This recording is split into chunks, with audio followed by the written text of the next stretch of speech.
Na última sexta-feira, o canal por assinatura HBO Max apresentou o 15º episódio da 7ª temporada do excelente programa humorístico jornalístico Greg News, comandado pelo igualmente excelente Gregório do Vivier. Nesse programa, o portal Brasil 247 e seu editor foram acusados de não quererem uma mulher negra no STF. A demagogia de Gregório surpreendeu. No programa, ele ainda fez algumas piadas de gosto duvidoso contra Lula pela escolha de Cristiano Zanin Martins. Na verdade, piadas impublicáveis. Mas a questão não é essa. Humor é humor e ele não debochou de pessoas vulneráveis, mas do presidente da República. O pior, portanto, não foi isso. Na sequência, o programa apresentou uma proposta que conta com um aparato bastante interessante, digamos assim. Greg anunciou a criação de um site criado para divulgar uma lista tríplice ao STF para o presidente da República seguir.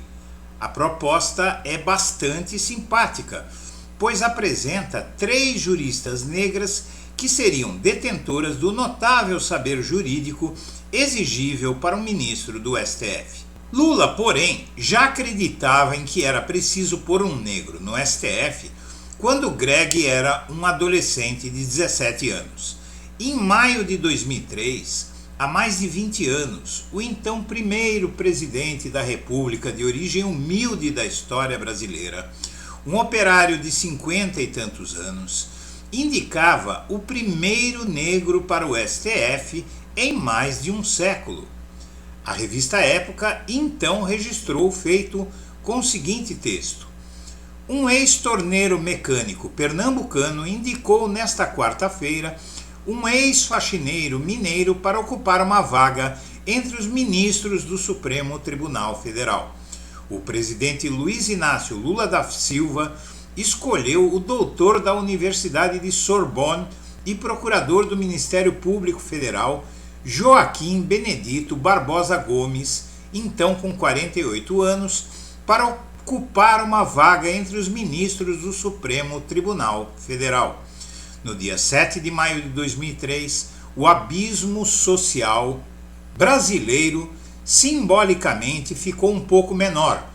O jovem negro que cuidava da limpeza do Tribunal Regional Eleitoral de Brasília está prestes a chegar ao topo da carreira da justiça após 4 décadas de vitórias contra as desigualdades sociais e raciais, fecha aspas, da matéria da revista Época. Gregório do Vivier e a militância de esquerda que cobram Lula por uma mulher negra no STF, que parecem ter esquecido que ele é o único presidente que você, leitor, conhece, que já indicou uma pessoa negra para o tribunal. Aliás, Lula, o primeiro presidente a indicar um negro para o STF desde 1937, a 86 anos, fazem jus a tudo isso. O STF, instância máxima do Poder Judiciário brasileiro, foi instaurado pela Constituição Provisória de 1890. Desde então, a absoluta maioria dos seus ministros sempre foi de homens brancos, com apenas 2 exceções: o jurista Pedro Augusto Carneiro Lessa, de 1907 a 1921, e Hermenegildo Rodrigues de Barros, de 1919 a 1937. Mas o grande humorista e a combativa militância progressista não estão sozinhos nessa luta valorosa. Exatos 20 anos após Lula indicar Barbosa para o STF, em 10 de maio de 2023, o jornal Folha de São Paulo divulgou que uma representante do governo de Joe Biden, chamada Desiree Cornier Smith, chegou a este país dizendo que já passou da hora de o STF ter uma ministra negra. A representante americana veio ao país ao lado da embaixadora americana na ONU, Linda Thomas-Greenfield, para discutir ações conjuntas de combate à desigualdade racial no Brasil. Bem, minha amiga, meu amigo, leitores e espectadores, infelizmente a boa intenção de Lula lá em 2003 não foi acompanhada de um final feliz. No fatídico ano de 2012, Joaquim Barbosa foi buscar uma teoria do jurista alemão Klaus Roxin para condenar José Dirceu no escândalo do Mensalão e assim disparou o antipetismo no país. E Barbosa fez escola. No fatídico ano de 2018, quando a insensatez do eleitorado brasileiro elegeu um psicopata ladrão para governar o Brasil, o jornal Folha de São Paulo publicou uma matéria mostrando que a estratégia do primeiro negro indicado para o STF em quase um século seria usada para colocar na cadeia o autor dessa indicação. Confira trecho da matéria Teoria do domínio do fato não vale para a corrupção, diz pesquisador, publicada em 26 de janeiro de 2018, 3 meses antes de Lula ser preso. A teoria do domínio do fato, citada pelos juízes João Pedro Gebran Neto e Leandro Poulsen no julgamento do recurso do ex-presidente Lula no TRF4, não deveria ser aplicada em crimes de corrupção passiva.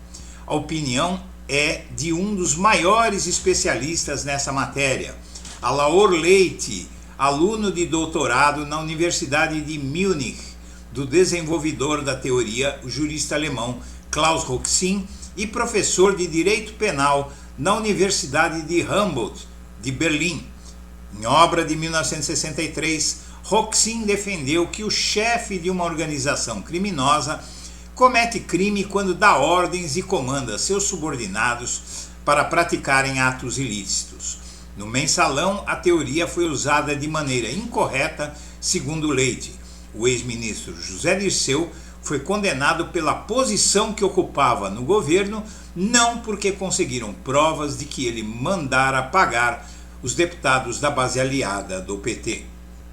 Tragicamente, em 29 de maio de 2014, a BBC News Brasil publica a matéria Joaquim Barbosa anuncia saída do STF.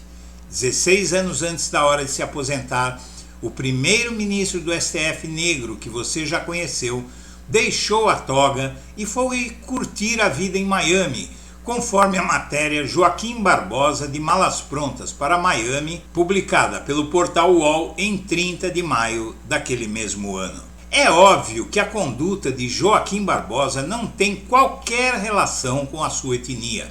Ela apenas serve para reforçar um fato incontestável.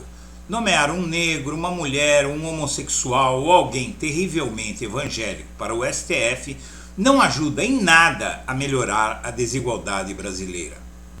Mas Lula adotou políticas para distribuir renda em seus governos anteriores que estas sim podem ajudar a que o STF ou o Congresso, entre outros, tenham mais diversidade.